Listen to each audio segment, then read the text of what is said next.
Assalamu alaikum. Assalamu alaikum. Namaste. Allahu Akbar. Greetings. Welcome to Sabeel Center. This is our first event where we are collaborating with the major Chicago institutions, and we're really proud of this fact. We've been working about it for what, on and off, a year and a half about? About a year and a half, so finally it has come to fruition. I'm very excited about it. I'm Rizwan Qadir, Director of Sabeel Center. A few words. It's a part of great gratification that a number of you are here for the first time. And that's a good thing, and I hope you keep coming back. Sabeel Center is a very unique facility, very unique institution, not just in the Chicagoland Muslim landscape, but in the US as well. This place used to be a synagogue, so it was a house of worship. The conference hall that some of you saw upstairs used to be the sanctuary, so there's that sacredness attached to it. When we had our very first event, it was right here in this room, and there were 3 of my Jewish friends from different interfaith groups that I belong to. All 3 of them had affiliation with this place. Someone got married here, somebody had bar mitzvah, somebody went to the Sunday school here. And they felt great about it. This place, as the Jewish population moved further west, was left vacant. So Ifanka, the parent company, bought it. I'll talk about it in a sec. And started renovating it. So these Jewish friends were very happy to see that an institution that had been an important part of their lives is now being resurrected as a community place. Community, that has a very strong meaning for us.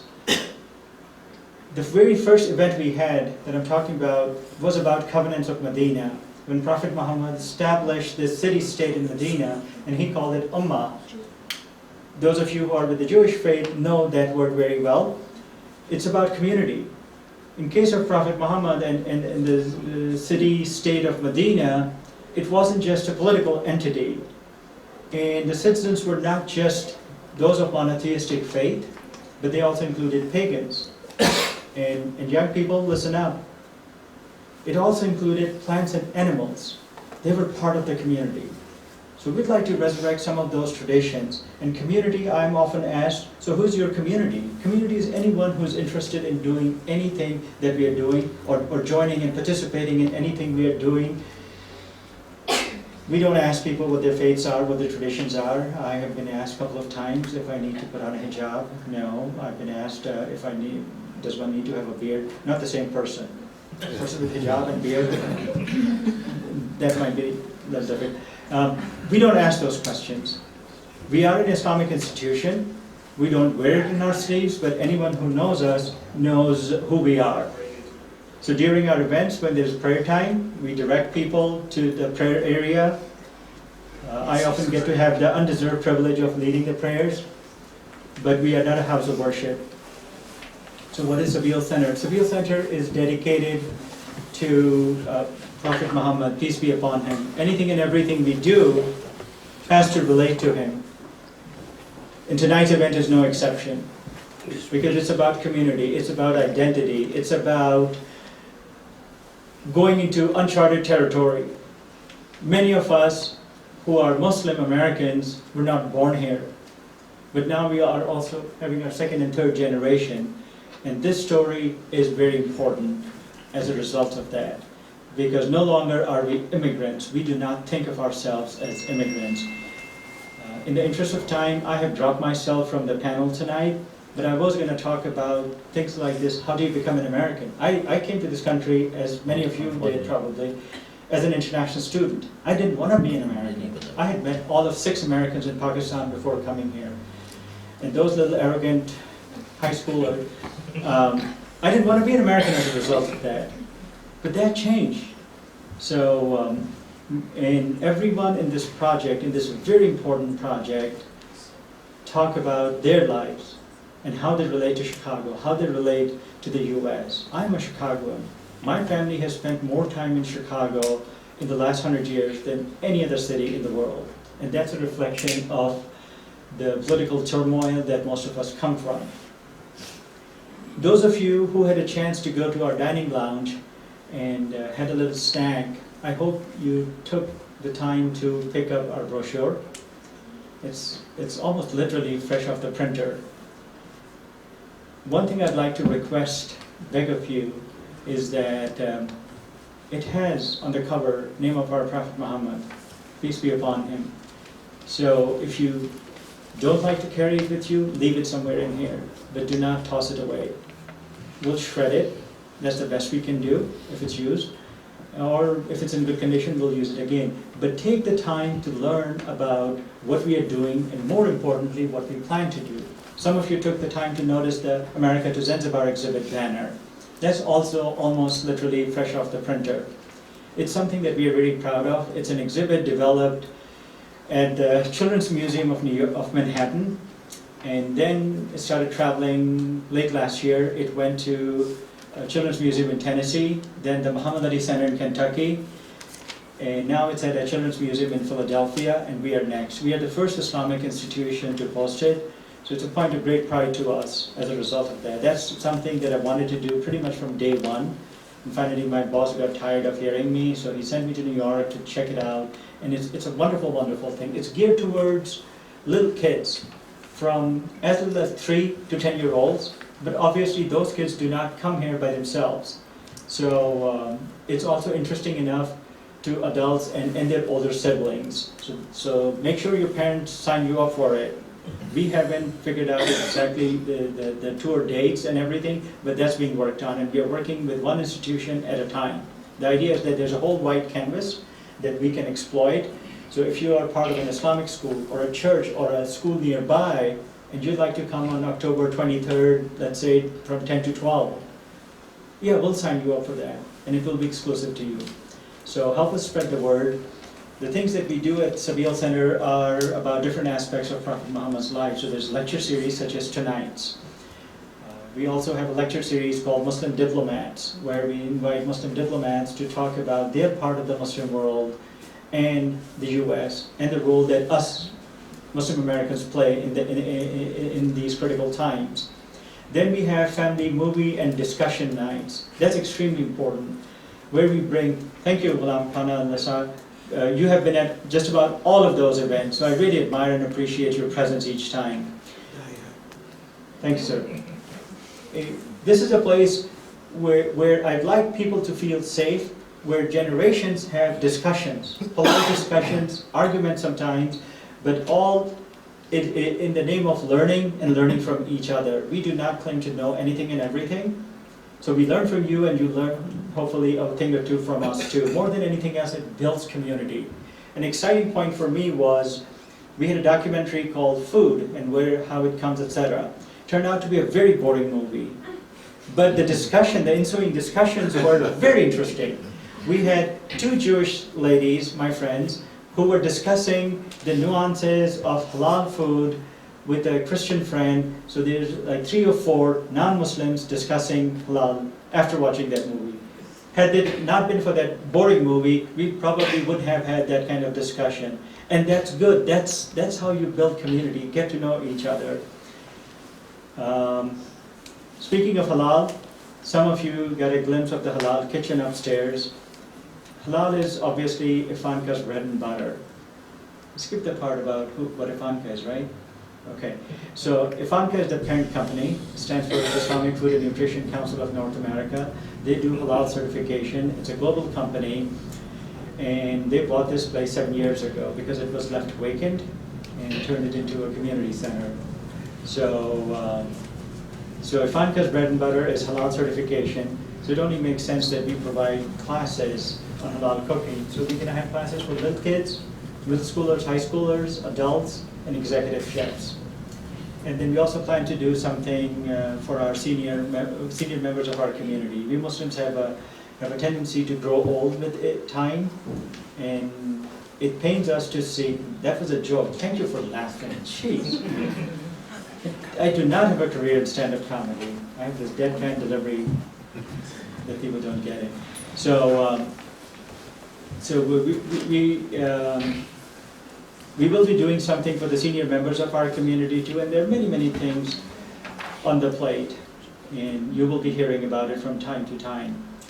And as I mentioned, we are running a little bit late, so my apologies, and we will be conducting a short panel discussion. And depending on how things go, we may break for Maghrib prayers. after conducting a Q&A, or we may break for Maghrib and then come back and do Q&A. So with this, I'd like to introduce our co-sponsor, Dr. Peter Alter from Chicago History Museum. Thank you so much for being part of this. Please welcome Peter. Thank you. Thank you. Hi, everybody. Thanks very much for coming. Yes, I'm Peter Alter. I'm Chief Historian and Director of the Studs Terkel Center for Oral History at the Chicago History Museum. Just briefly, for those of you who don't know, what is the Chicago History Museum? We're at 1601 North Clark Street in the city, the intersection of Clark Street and North Avenue, just south of the Lincoln Park Zoo. Although maybe many people don't know about us, we are Chicago's oldest cultural institution. We were founded in 1856. And we interpret the first 100 years or so of U.S. history from the 1770s to the 1870s, and also Chicago history through our collections. We have extensive exhibitions, and we also have a research library.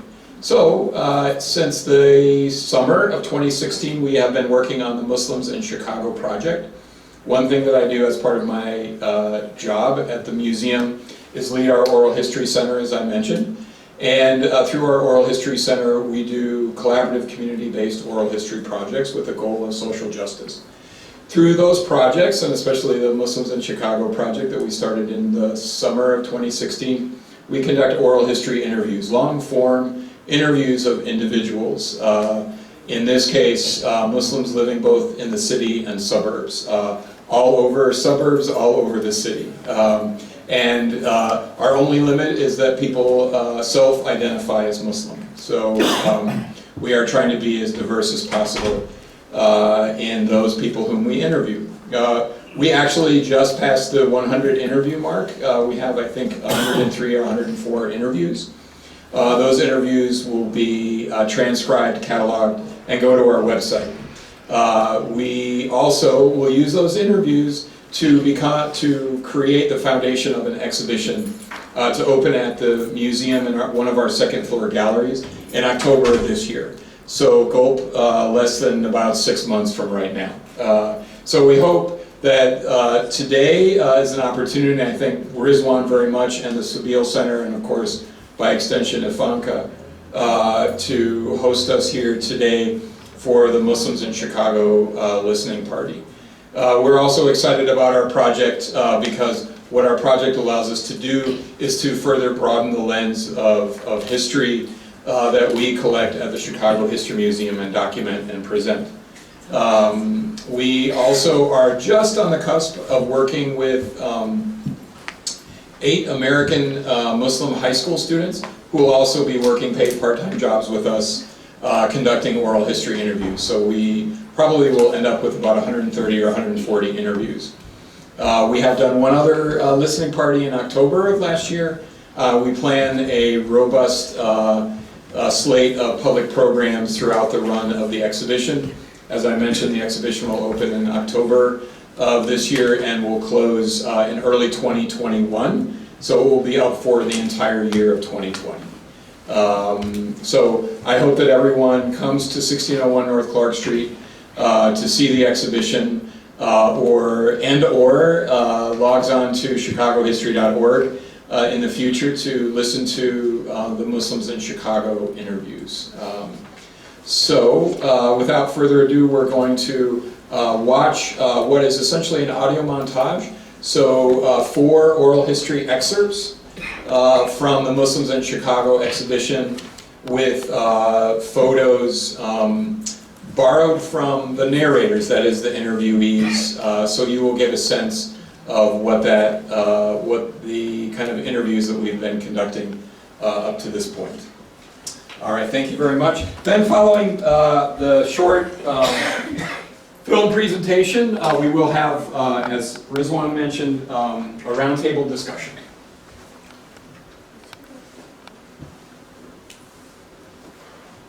Why don't you introduce yourself? Me? Yeah. Oh, trying to stay in the background here? Okay. Aside, my name is Mona Oscar. I'm the Curatorial Assistant for the Chicago Muslim Project.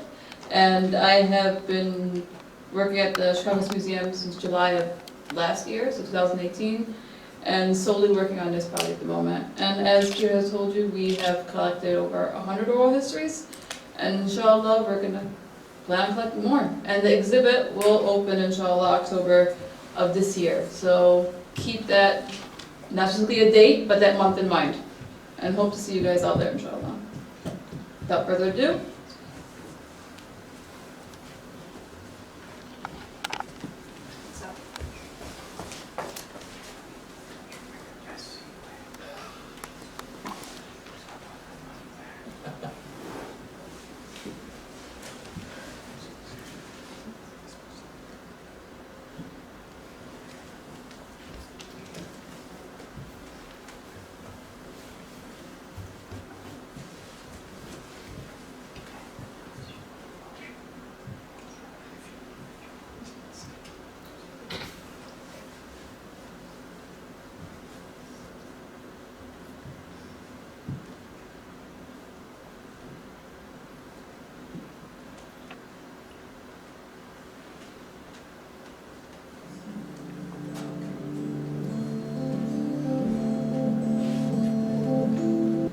Well, we came to New York, actually. We came by boat, and we took the boat from Beirut.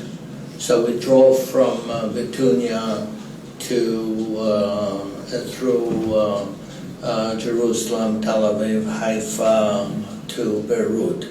Of course, it was all at that time all under the British mandate, so it was open. I mean, there was no restrictions and so on. So then we took the boat from Beirut. It was called Marine Carp, and it was a converted Navy ship. So we landed, we stopped in Alexandria for about 8 hours, and then in Athens for about 3 days.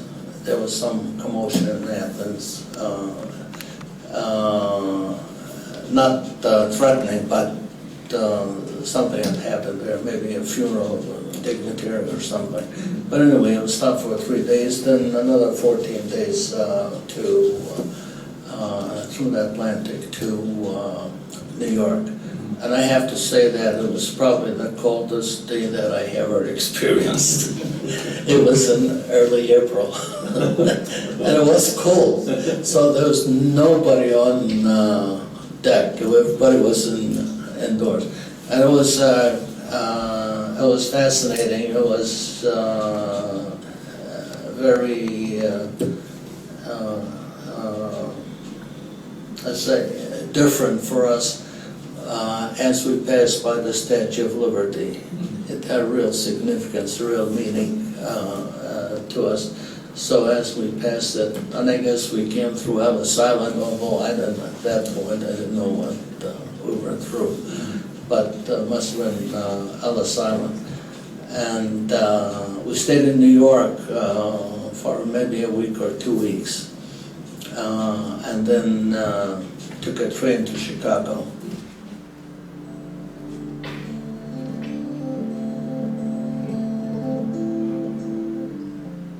I ended up merging my first love, which is education, and then I merged that with my photography, and now that is my niche. And so I basically use my camera as an educational tool, so that's like my pen.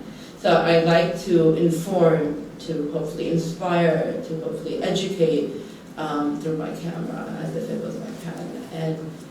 And for anyone who knows that the first revelation that came to the Prophet Muhammad, peace be upon him, who is our prophet of Islam, who is the messenger of Islam, was Iqra, which means to read, right? So Islam started with education as well, too. So when I put these pieces together in my personal puzzle in my life, I feel like everything just makes sense to me. I connect in that sense.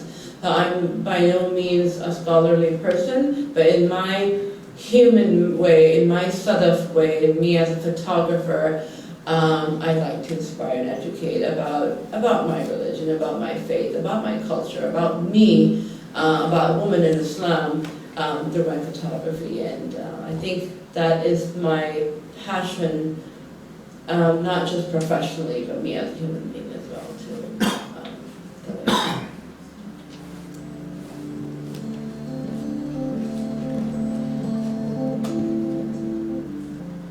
So, and then I got to learn a lot about Islam through my art because I was not a religious guy. I wasn't someone who was trying to find translation of Quran and trying to understand it. But throughout the years, people would tell me to make that art, and in order to know what that art was, I would have to look for a translation. So that's how I learned. That's how I learned a lot about Islam, a lot about Muslim culture. And again, I am an Indian who is not from India and who grew up in Saudi Arabia that never interacted with Arabic kids. So my culture is all over the place. I don't have a culture. I just know what my parents did, but I never grew up with a strong. We are the first generation Americans here. So I didn't have cousins, aunts, uncles, or anyone to look. We were on our stuff.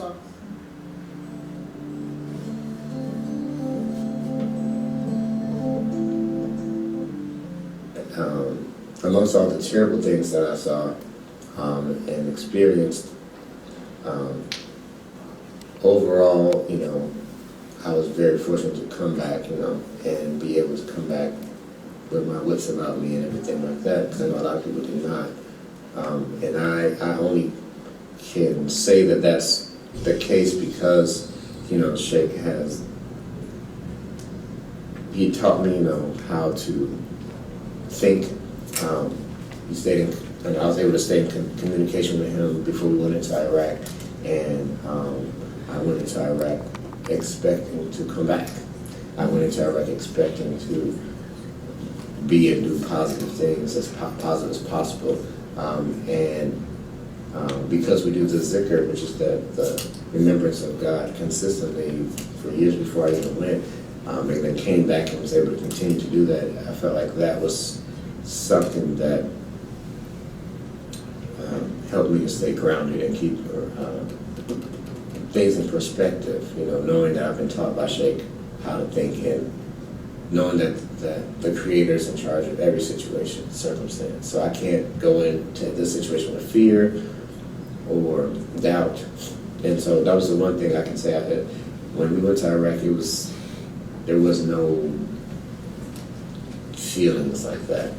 There's one time when I was like, oh no, because a helicopter was landing on one of our semi-trucks that carried fuel. Now that was like, oh my God. But outside, that was the only time I was kind of concerned. So I'm trying to stop the guy from, and we called him, he ended up kind of fixing it, but that was really bad. But there's a lot of just really bad stuff that happened.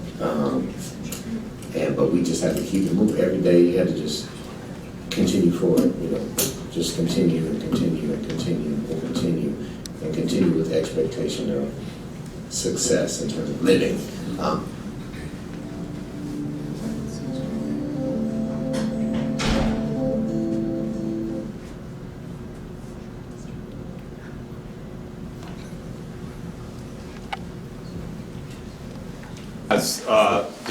And we have some more over here that we could pass out if you want them. But it includes the transcripts of the oral histories. And the last oral history that you heard, or the excerpt rather, Omar Northern was a U.S. Marine Corps, member of the U.S. Marine Corps. He was invited and just could not make it today. But it has a fascinating history, and he belongs to the Southside community Masjid al-Hafiz, which is a Sufi Naqshbandi community on 75th Street. But if you want to learn more about him, he and that community, he is, or at least that community is detailed in our program booklet. So I'm going to introduce Mariam Soap, our moderator, and each one of our panelists will introduce themselves, but we also have bios in the back of the program booklet. But Mariam is an award-winning journalist and performing artist. She currently works for WBBM News Radio 780, and her stories have aired nationally on the CBS Radio Network and NPR National Public Radio. So I'm going to turn it over to the panel, and there'll be either before or after prayer, there'll be an opportunity for questions and answers as well. You could just wait a minute, we're gonna have this screen turned off. Sorry Okay, about- all right. We didn't plan every little bit of our logistics very well, so. Just while we're getting the screen turned off, if you want to learn more about the Chicago History Museum, we have our quarterly publication called Calendar that you can grab on your way out. Or Julius, if you want one, Julius would be happy, our colleague Julius would be happy to hand them out. We also have flyers for the Muslims in Chicago project. And so I want to ask Julius to pass these out, but you can pick them up on your way out of this room. We'll also have them in the other room when we have dinner. But this details the basic facets of the project and also has my contact information and Mona's contact information on it. And all right, we're ready to go. All right. Well, good evening, everybody. Are you guys awake and excited? Yeah? Is there some energy in the room, or are we falling asleep? Maybe it's too cozy in here. So, as Peter said, I'm Miriam, and I want to introduce our guests today on our panel. You heard some of their stories. We have Sayed Abdurrahman, Talab Uthman, and Sadaf Sayed. And just to start off, we're going to make this real casual, real informal. And if anybody can't hear, let us know. I can pass this mic around so you guys can be louder. But just to start off with, I guess I'll start with you. How has Chicago shaped you as an American Muslim? So, Chicago is where I came. I grew up in Saudi Arabia, and this is the first state in America where I came. And I came here in 2001. So I came in as a senior in high school, and ever since then I've been here. And I love Chicago because it always made, like, with all the things going around, I always felt safe. I always felt like, I can pray freely, I can practice my religion freely, and there was halal food is everywhere, and it helped me stay close to my religion, especially coming from Saudi Arabia. My parents were very nervous. They were like, oh, the kids are still young, we are going to get exposed to this American culture and stuff like that, and what will happen, and stuff like that. Because now that I'm a parent, I know there's only so much you can control, there's only so much you can teach, and then you let your kid out and just hope for the best. So, alhamdulillah, my parents taught me but Chicago, as in a whole state, was able to, keep me close to my religion, keep me, prayer was mosque was not an issue. We lived close to a mosque, and alhamdulillah, like where I live right now, there are 5 mosques just within like couple mile radius. So, and it's growing. So alhamdulillah, that's something that has helped me. And what I do as a work is also Islam related, and it's one of its kind, and it started from Chicago itself, and the community and the city. Skokie, which is where they were very helpful in creating, the first Islamic art gallery in North America. So alhamdulillah, everything that I experienced was amazing. And I think a lot of it has to do with Chicago, and the diverse community that we have over here, where, each of us, we understand, like I'm right next to I'm basically in a Jewish neighborhood, which Skokie is predominantly Jewish, and a lot of people on the panel were Jewish, and they said, you're more than welcome to build this gallery and, do this, and we are hoping to learn from you. So that it's alhamdulillah, like I said, it's a great thing, it's a great experience, and Chicago did fun. And tell us about your Chicago experience. Okay. Assalamu alaikum. Well, first, I'd like to thank Dr. Alter for putting this together, and for Brother Rizwan for hosting this evening. Can you hear me? Yeah. I also asked a question because I was at a conference once, and the speaker was giving his talk, and halfway through, someone in the back yelled, "I can't hear a word you're saying." And somebody in the front got up and he said, I can hear everything he's saying, I'll switch with you. Anyway, like you saw in part, I came from Palestine, and probably my experience is quite different than some of the others because I came in the late 40s. So at the time when I came, there were no mosques, there were no Muslim schools, there wasn't much of a Muslim community.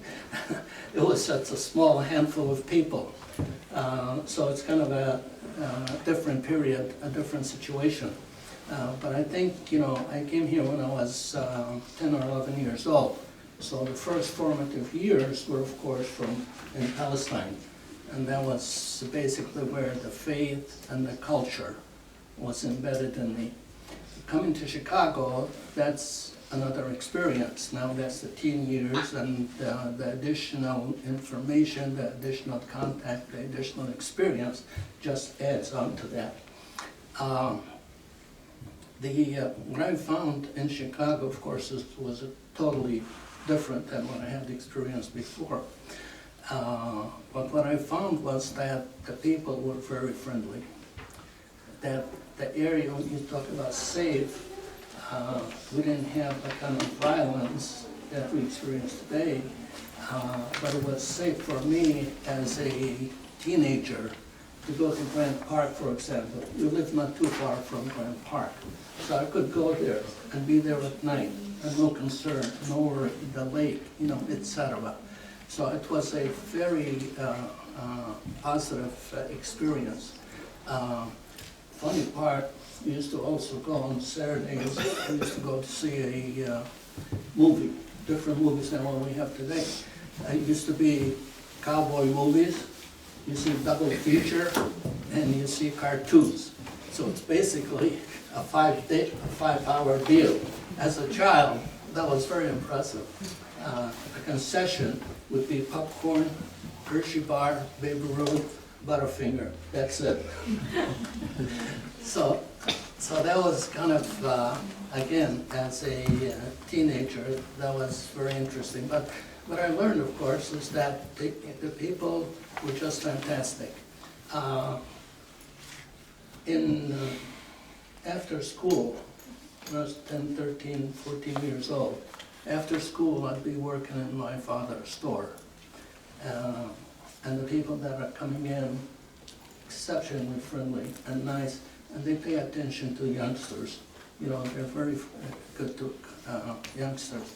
In those days, again, many of those who come from the Middle East come as peddlers. They go sell door-to-door merchandise, dry goods on hand. So I was told, why don't you try it? So I was, 15, 16 years old. So there were no department stores, neighborhood stores, etc. It's all small stuff.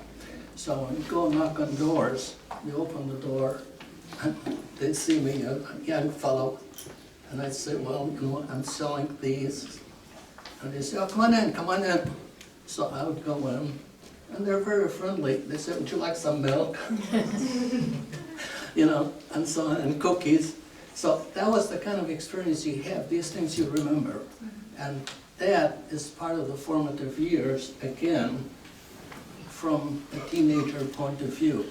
And as you grow, you're always continuously experiencing different things, you're learning more. At this age, I was going to say I'm probably, but I am the oldest person in this room.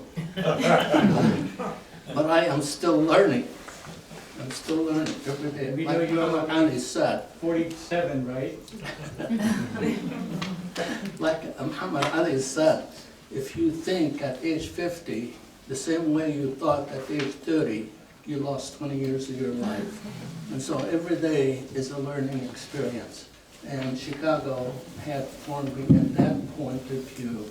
Later on, how long do I have? Take 2 more minutes. Later on, I talked about professional side, which is another side that really formed me as a professional, as a working person, and as a human being, is that when I started working in a bank, a small bank. I had a lot of mentors, a lot of support, And it was just, gave me so much confidence that I would not have had I been elsewhere. And that, of course, gives you then the opportunities that open up that you can use to benefit your community, to benefit your society, and to be given back to it. And I'll stop here. Thank you so much. And now, Selda, how has Chicago shaped you? I feel like you're not born in Chicago, are you? Are you from California? I was actually born in Chicago. Oh, A little tidbit that people probably didn't know about, because I'm always promoting my SoCal yeah. on social media, so people assume that I am from there, no doubt. But I was born here. I was 2 months old when I moved to San Francisco. And then then after that we went to Saudi, just like you did. And then we went back to California, but Los Angeles. And then after marriage, came back to Chicago. So my mom thinks I did a full circle coming back to Chicago. How did Chicago shape me? So like I said, I was just an infant. I was 2 months old when we left Chicago. When I came back after I got married here, you know, I've been a photographer since California.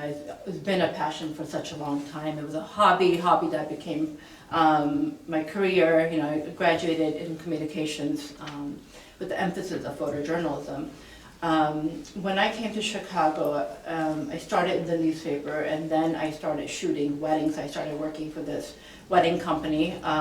We did all sorts of weddings, and then I started my own business of my own wedding. So the interesting thing was that when I started my own business, well, first I'm going to rewind a little bit. When I moved to Chicago, I have to say, so we used to live in the Westmont area, and I just moved a mile away after that, but I had a culture shock because, you know, still being from Pakistan, Muslim, you know, all that, but going from LA to Chicago was a culture shock to me, because even in like minus winter, I would see people in downtown Westmont with their saris and their open-toe shoes and stuff, and to me that was just like, wait a second, it's so cold, but it was at the same time really nice to see people being very proud of their culture, of their dress, and regardless of the weather, regardless of the city, regardless of where they were, that they felt proud of what they were wearing. Initially, I had a negative reaction because I was not used to that. That was not normal in California. Like even our shalwar kameez were not normal to wear outside of the home. Very few people did it, which I am now, as a mature and older, proud of them that they did it at that time. But growing up, you know, middle school, high school, you're like, Mom, are you sure you're gonna drop off my lunch, you know, in that outfit? So, you know, so I was like that. And when I got married and moved to Chicago, so when I used to see that, I was like, oh my God, it was a culture shock for me.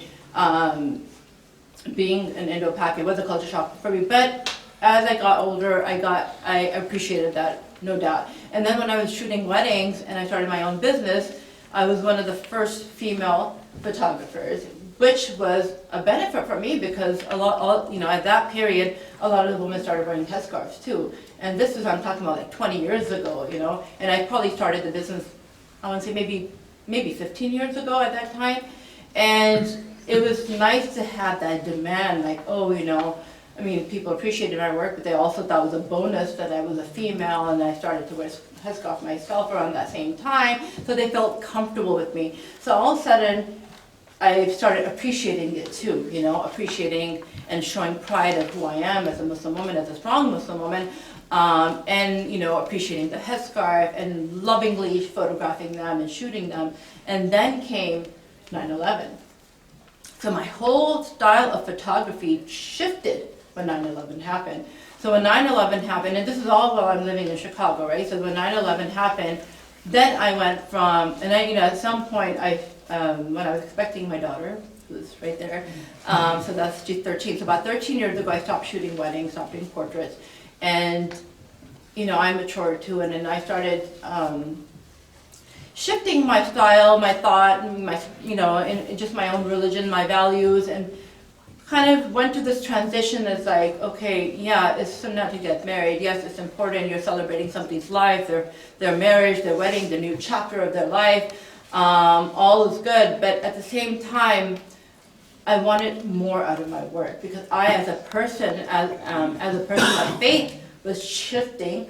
I also wanted my work to go along with me. I wanted some depth in my work. I wanted to tell a story. And that's what, in the video that they had posted about what photography, or as a photographer, what does that mean to me? Well, it's something, it's like I said, my camera is my educational tool, that's my pen. So I love to break stereotypes, I love to empower our women who are often, often looked down upon through media or have this misconception about Muslim women. So I do that through photography. I tell the story, I break stereotypes, or at least I like to hope that I do. I like to inspire through my work. And that shift also changed, but that happened around 9/11. That all happened here in Chicago. One of my first people that I photographed were people in Chicago. People helped me nominate one another, other sisters across the country, through internet, through social media. So to me, Chicago has shaped me more when I came back after I got married, and it was with the globalization of time, with the modernization of time, with politics and all that, that's how I feel like Chicago has shaped me. It gave me a community that supported my work. It was the first city where they asked me to speak and do to represent they represented me as a Muslim artist. MWA did. I was their first event, and I was one of the artists that showed their work. So it really gave me that boost. It gave me that love. It gave me that support. It grew me professionally, I feel like, more than anything. So I guess what I'm hearing from all three of you, the similar story here is that Chicago is this cosmopolitan city that is so diverse and accepting that you were all able to sort of find your passion and go with it and feel supported. So the next question I wanted to ask you guys, you can jump in if you want to answer it first, so we don't have to go down the row. What does faith mean to you? Some people take this question as something personal. They really don't feel like they want to share it with everybody. But is there something that shapes you and your faith, and what does that mean in your life?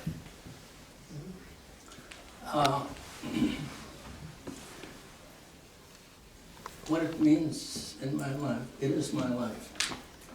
Because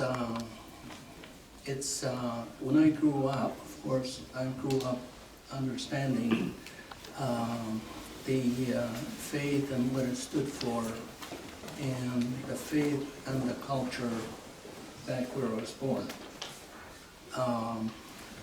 What is it in life that would sustain you? And to me, faith is what sustains me. In difficult times, it's the faith. And the Prophet Muhammad, peace be upon him, had said in many different ways at many different times, stressing honesty, stressing fairness, stressing patience. It's not instant gratification. You do something and you wait your time, it will come. There's a change. What it has done for me professionally, for example, I mentioned I started working in a bank.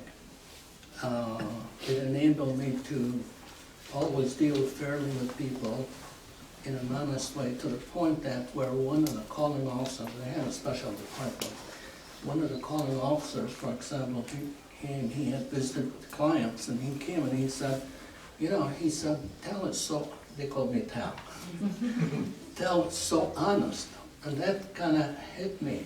Isn't that normal?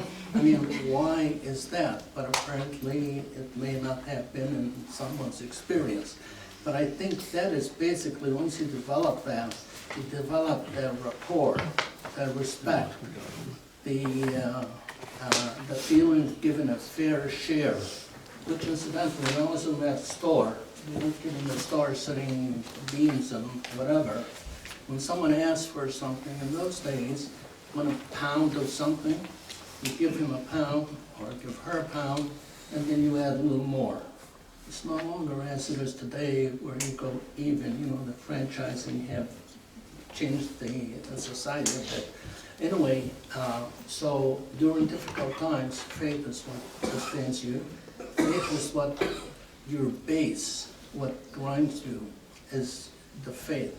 So I look at it as every day in my life, whatever I'm doing has some part of the faith injected into it. It's a way of life.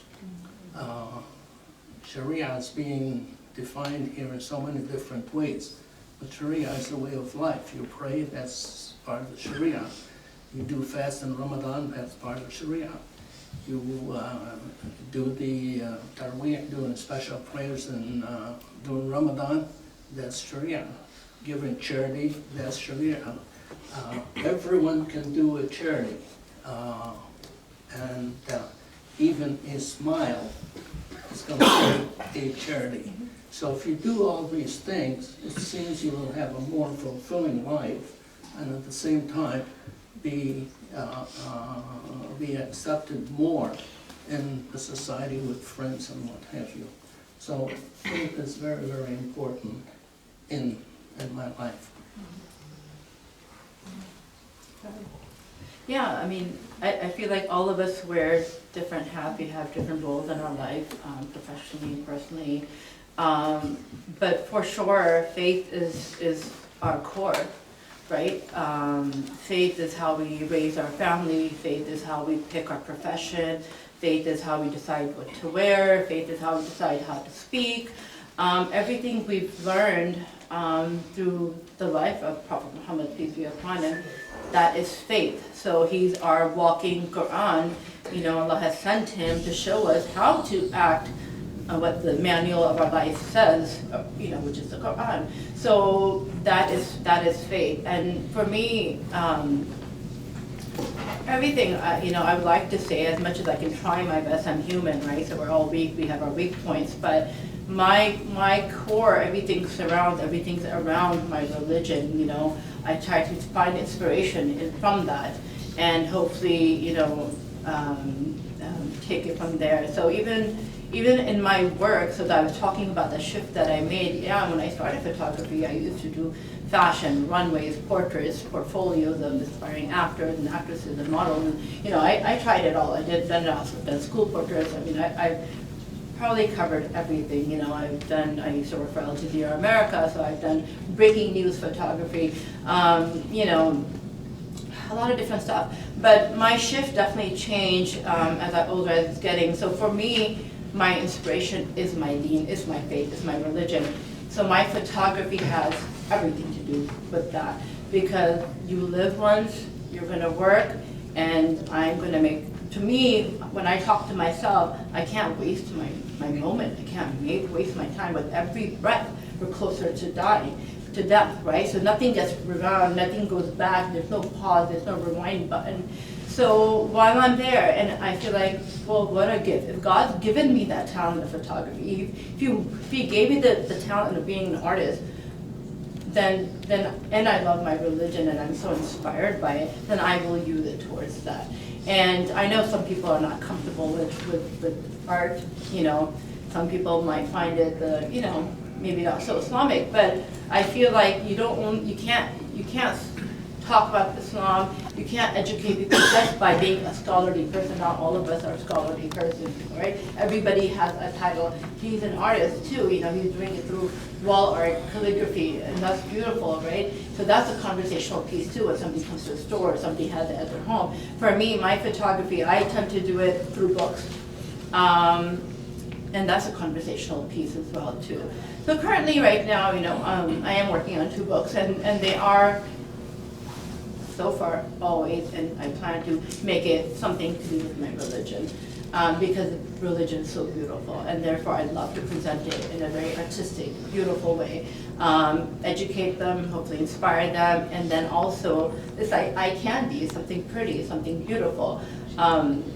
So yeah, faith is everything, is my core, you know, in my own way, in my way. What about you, Sid? So the way I look at faith is it's guidelines, because in the full interview I said I was never a religious person. I used to pray on Fridays and, you know, eat halal stuff and all that. Never did anything haram, but I was not necessarily religious, or, you know, was not looking to explore religion. I was like, all right, I'm a Muslim, I know the basics and stuff like that. And I went to school for healthcare.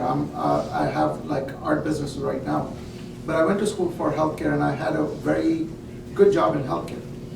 And this art was a side gig, and just have it for fun. And I realized that as with the healthcare, we were trying to help patients. We were trying to save their life. But the appreciation was not as much as what when I was selling someone art. They would take it and they would be like, "SubhanAllah, this is so beautiful." I was like, wow, I'm saving someone's life and they are not being that appreciative. And on the other side, I'm selling someone stuff, charging them full price, and they're doing dua for me. And then I'm like, let me look into this. And that's what happened. And because if with our culture and everything, leaving a medical field to sell art, I mean, not a lot of parents would be like, yeah, go ahead and do it. So at the transition, I was like, wow, the positive vibes that come from the faith, anything related, it's amazing. Like the whole day I felt so good when someone said, hey, we got your art, we love it, here's a picture. That's it, made my day. But I never got that from my healthcare, business and I'm like, you know what, it's time to switch. It's time to switch. And it was, I thought about it for so many months. I was like, what if I can't pay my bills? Because initially I convinced myself that, the Islamic art and all that stuff is Middle Eastern, no one in America gets it. I convinced myself, but I saw that, people really appreciate it. I want to look into it, and I did. And as I got more involved, I started learning about Islam. Again, this was not something that I was looking to learn. I'll tell a small story. A sister from UK messaged me. She said, I want a Surah Ad-Duha in the shape of a clock. I said, sure, but why Ad-Duha? That's the only question I asked. She wrote me a long paragraph saying, she reads Surah Ad-Duha every day at her house because this was the time when the ayah was not revealed to the Prophet and he was getting worried. So the surah talks about it, and she's like, every time I get depressed, I read Surah Ad-Duha. I know Surah Ad-Duha by heart, but never ever I looked into this, and never ever I knew that how deep is the meaning behind Surah Ad-Duha. I made her that clock, she loved it. And that surah became my favorite surah after that. Again, I was not looking to learn, but this is how I learned religion, and that's when I was like, all right, in order to be a Muslim, the first step is to look like one. So I grew a beard. And I was like, this is the first step. And then all of a sudden I started seeing that I was carrying my shipping boxes to the post office. Gentleman held the door and he said, Assalamu alaikum. He's not even Muslim, but I'm like, wow, I don't even have to tell people I'm Muslim. They can just look at me and say I'm Muslim. I walk in Walmart, somebody will be like, Assalamu alaikum. I'm like, Sheikh. Someone said, Assalamu alaikum, Sheikh. I'm like, I'm not a Sheikh. But, wa alaikum salam. So, alhamdulillah, I enjoy it. And I feel like it's guidelines, and I have realized one thing, that anything you do right, it automatically connects you to your faith in Islam. Like once I was showing someone scratches that I was on the art piece that I was about to give it to them, some other person behind him said, you know what, that's how the Sahabas did it. They used to filter out the bad dates from whenever they were selling something, and they used to put it on the side and not sell them. So, alhamdulillah, the whole faith thing right now, to me, is very important, and it has, like I said, with what I do, I'm practicing it every day, I'm learning every day, and it became very enjoyable at this point.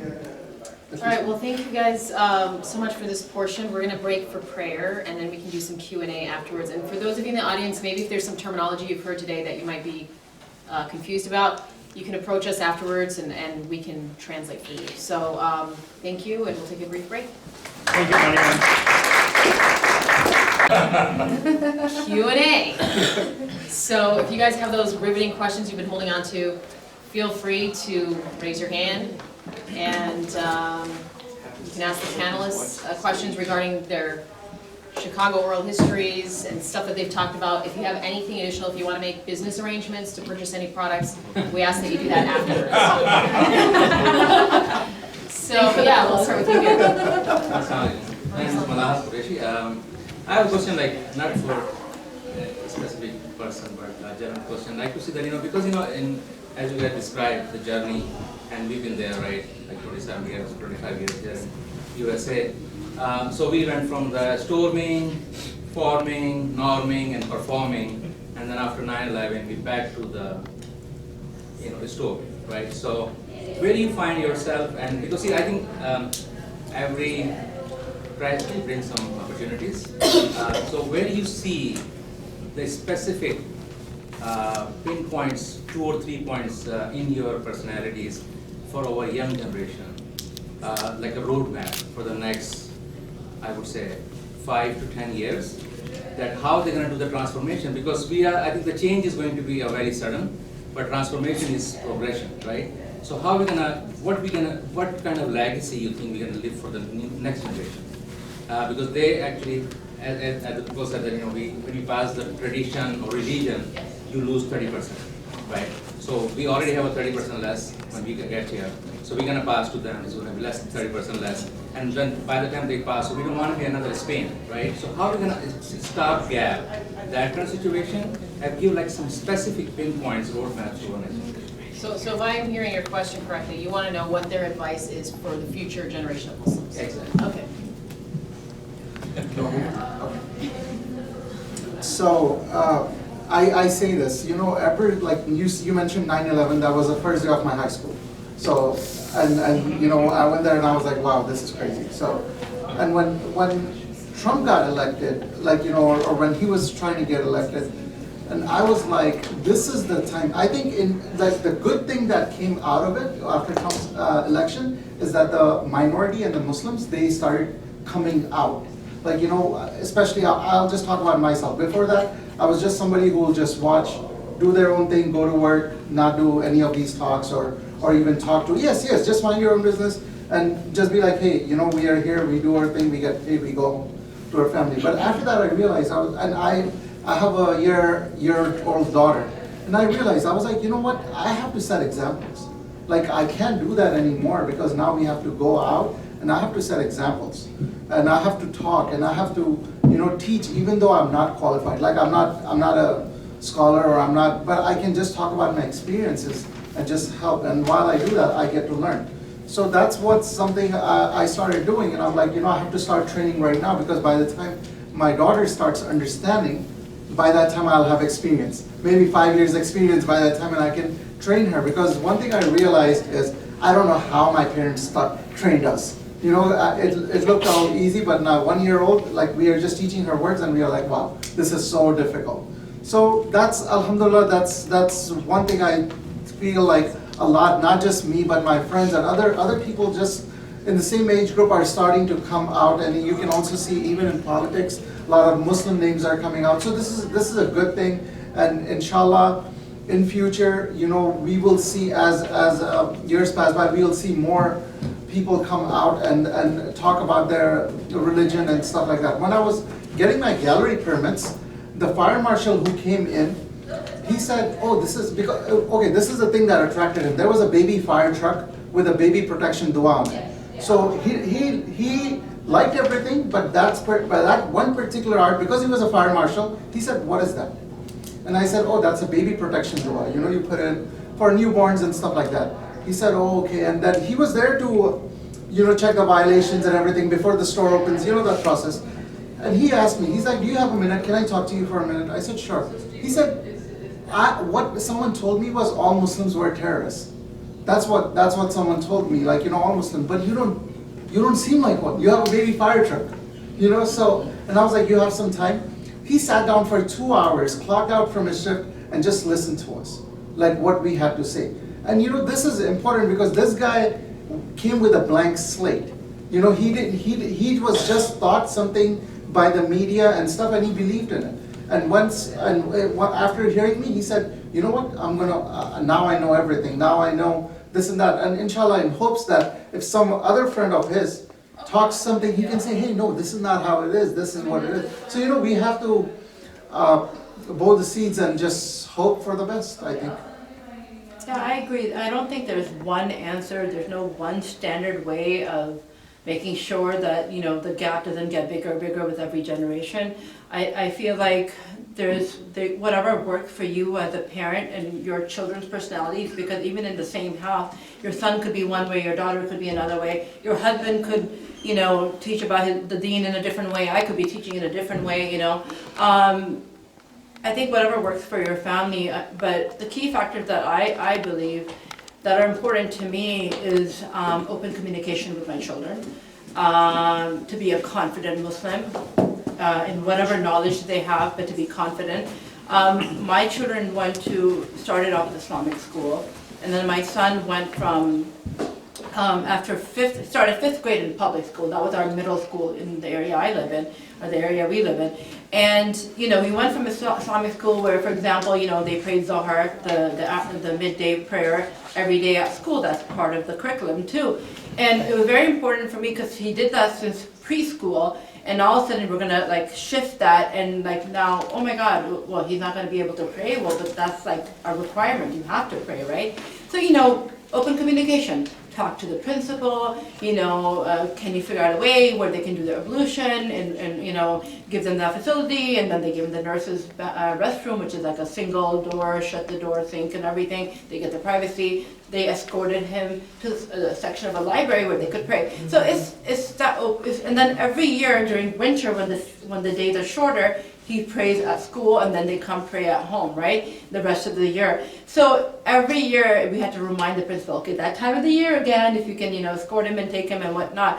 So I've always taught my children, and I told the principal too, you have to be the leader. You don't be the follower. Always try to be the leader, because trust me, whatever your values are, people are naturally attracted to somebody who's confident and who will do what they believe in, their values, you know. And so it's always better, even if you're the only one in school who's praying, doesn't matter. Like, you have to be confident in it, and naturally you will attract the right people to you. So that's my way. That's what's working for me. Hopefully, inshallah, Allah knows best. But, you know, and then it's, of course, exposure. Expose them to your mosque, you know. Often, and I did that in the beginning too, where, oh, my kid is too young, or he's a baby, or she's a baby, or they'll be loud, they'll be disruptive, or, you know, or they'll disturb my prayer time where I'm, you know, so happily there for Jummah or whatever. I can't bring the kids. I'm going to wait till they're older, But that can backfire you, because when you want them to go, they don't want to go, because they had no attachment to the mosque, because we kept on telling them you can't go, right? So I know I did that in the very younger years, but after that, after a certain age, after 3-4 years, I was like, okay, no, I want to bring them. For some, that is even still too young. Okay, at age 3-4, where they're running around and asking why, question after question, you know. So I feel like exposure, just open to communication as parents, you know, the values that are important to you within your religion is really important. And of course, confidence and not just exposure, of course, of just your basic halal and haram, but like we just recently came back from Umrah, and unfortunately, like my daughter and I went to with a different group, and my husband and my son went to a different group. And I really wanted to go. Of course, we always want to go as a unit, you know, but it just happened logistically, just wasn't working out. So my husband and my son went. But I'm so grateful, actually, that we ended up going separately, because sohbah, companionship, is everything. So my son, who, you know, plays football for high school, most of his friends are, you know, people who play football. But nothing wrong with them. One of them had even went on vacation with us to my mom's house in LA. Great kids, but what he got out of that Umrah, besides the pilgrimage and seeing all these beautiful historical sites, is he got good companionship out of it. And I'm so grateful to God for that. Like, I saw the wisdom, okay, I see why he didn't come with me. The group of people we went with were more like around my age group. The group of people he went with were more his age group. And now he has something that connects them, like this group of some old friends, some new friends that he's still meeting with them after the Umrah trip. It's the Umrah, it's the faith that connects them, it's that brotherhood, soulful bond that's connecting them. So that kind of exposure is very important too, you know. take your children, introduce them to the historical site, because it's not just what you're reading in the text, because sometimes that can be mundane and it's repeated and, you know, Sunday school, you know what I mean? It's something that they always hear, but to apply, to actually physically go and to see it for yourself is another way too. So I don't think there's one answer how to, you know, raise your children, next generation, because the gap does get bigger, and you're 100% correct about that. But whatever we can do as parents, and hope, you know, that's, Allah knows, right? Allah knows intention. I think it boils down to your niyyah, your intentions. But definitely, I would say never be shy about your religion. You have to be proud about your religion, your teachings, education. Definitely expose that to them. You know, no, my kids are not doing hifz. They're not memorizing the Quran. You know, they're not doing that. It's up to them if they want to do it.